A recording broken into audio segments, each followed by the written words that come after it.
আতিফের কনসার্টের এতগুলা টিকিট থাকা সত্ত্বেও আতিফের কনসার্টে না যেতে পারা সেই ব্যক্তি আমি।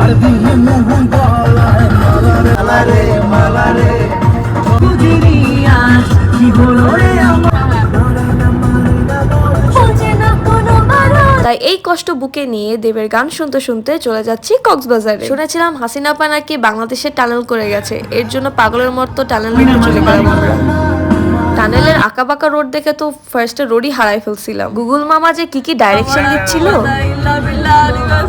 এখন ভয়ে আল্লাহর নাম নেওয়া শুরু করছি।